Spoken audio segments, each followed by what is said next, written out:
Lanjut ya Bapak Ibu untuk konsep budaya positif. Nah di sini konsep budaya positif ada beberapa yang ingin saya sampaikan.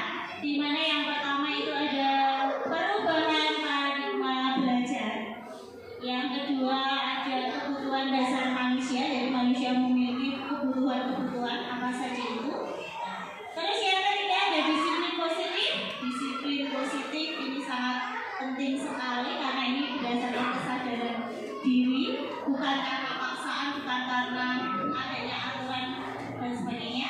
Terus ada nilai-nilai kebajikan, motivasi perilaku manusia, ada posisi kontrol guru, ada keyakinan kelas dan juga setika restitusi. Nah, untuk pembelajaran dengan paradigma baru, itu pembelajaran dengan paradigma baru merupakan pembelajaran yang dirancang berdasarkan prinsip pembelajaran berdiferensiasi, sehingga para peserta didik belajar sesuai kebutuhannya berdasarkan tahap perkembangan sesuai teori psikologi modern untuk mewujudkan profil pelajar Pancasila.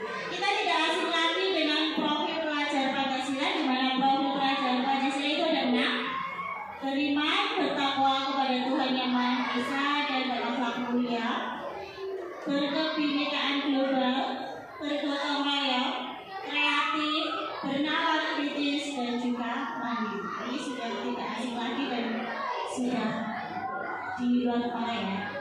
Terus miskonsepsi tentang teori kontrol. Di sini ilusi guru mengontrol murid, ilusi bahwa semua penguatan positif, efektif dan bermanfaat, ilusi bahwa kritik dan membuat rasa bersalah mampu menguatkan karakter, ilusi bahwa orang dewasa berhak memaksa. Ini sebenarnya miskonsepsi ya Bapak Ibu. Jadi di sini hal-hal yang ilusi ini sebaiknya itu tidak dilaksanakan. Nah, di sini untuk mengubah paradigma stimulus respon ke pendekatan teori kontrol, di sini ada stimulus respon dan teori kontrol. Kalau stimulus respon itu realitas kebutuhan kita sama, sedangkan berdasarkan teori kontrol realitas kebutuhan kita berbeda. Ini kita sadari bahwa kebutuhan kita memang sebenarnya berbeda di Bapak Ibu.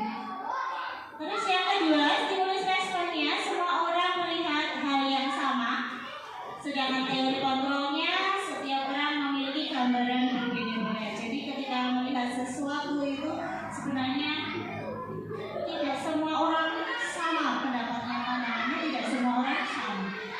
Terus yang ketiga, stimulus respon, kita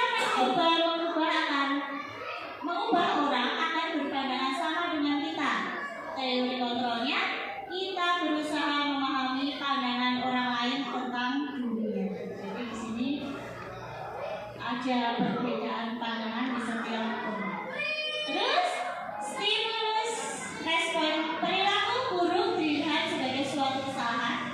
Teori kontrolnya semua perilaku memiliki tujuan. Nah di sini ketika ada perilaku buruk jangan langsung dijudge salah, tapi kita lihat dulu kenapa kok ada salah, seperti alasannya apa. Terus stimulus responnya, orang lain bisa mengontrol saya. Teori kontrolnya hanya Anda yang bisa mengontrol diri Anda sendiri.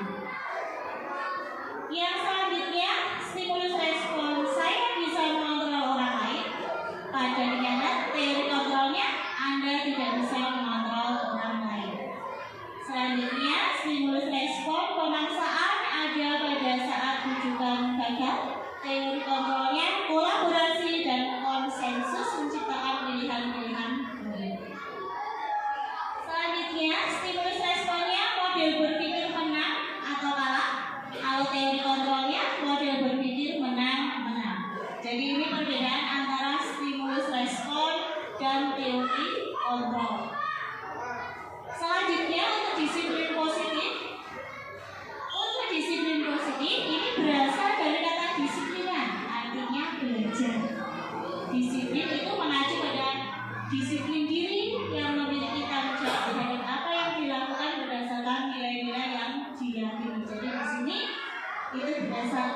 ada kesadaran sendiri. Disiplin positif merupakan salah satu cara penerapan disiplin yang bertujuan untuk menumbuhkan kesadaran serta memberdayakan peserta didik tanpa imbalan penghargaan atau reward, ancaman maupun hukuman. Jadi untuk disiplin positif ini itu berdasarkan kesadaran dari diri sendiri tanpa paksaan, tanpa mengharapkan sebuah imbalan, tanpa ancaman, tanpa takut. Jadi di sini disiplin positif itu berdasarkan pada kesadaran pada diri sendiri. Nah, sebagai pendidik tujuan kita itu adalah menciptakan peserta didik yang memiliki disiplin diri sehingga mereka berperilaku mengacu pada nilai-nilai kebajikan universal dan memiliki motivasi intrinsik dalam perubahan perilaku ke arah yang lebih baik. Nah, di sini kita tentunya sebagai seorang pendidik dalam menciptakan peserta didik yang memiliki disiplin, seyogyanya kita memberikan contoh terlebih dahulu sehingga mereka bisa meneladani apa yang kita contohkan. Nah, untuk kebutuhan dasar manusia selanjutnya di sini. Kebutuhan dasar manusia itu adalah segala sesuatu yang kita lakukan untuk mendapatkan apa yang kita inginkan. Seluruh tindakan yang kita lakukan memiliki tujuan tertentu dan semua usaha terbaik yang kita lakukan adalah dalam rangka memenuhi kebutuhan dasar kita terpenuhi dengan baik. Ini kebutuhan dasar, jadi kebutuhan yang wajib kita miliki atau wajib kita ada. Ya. Nah, kebutuhan dasar manusia itu ada 5, Bapak Ibu. Ada 5 di sini. Yang pertama, kasih sayang dan rasa diterima, love and belonging. Jadi kita semua tentunya ingin yang disayang, ingin diterima. Kalau kita tidak disayang, tidak diterima, rasanya galau. Ya, Bapak Ibu. Nah, itu. Yang pertama adalah kasih sayang dan rasa diterima. Yang kedua adalah kesenangan. Nah, kalau di dalam hidup itu kita tidak bisa senang, tidak bisa bersenang-senang, kita tidak akan bahagia. Yang selanjutnya itu adalah kekuasaan. Kita juga butuh kekuasaan, tapi bukan kekuasaan yang menghalalkan segala cara ini, Bapak Ibu. Nah, di sini untuk kekuasaan kita nanti juga. Yang ketiga adalah kebebasan. Jadi kita bebas, tapi bukan bebas yang tidak bertanggung jawab.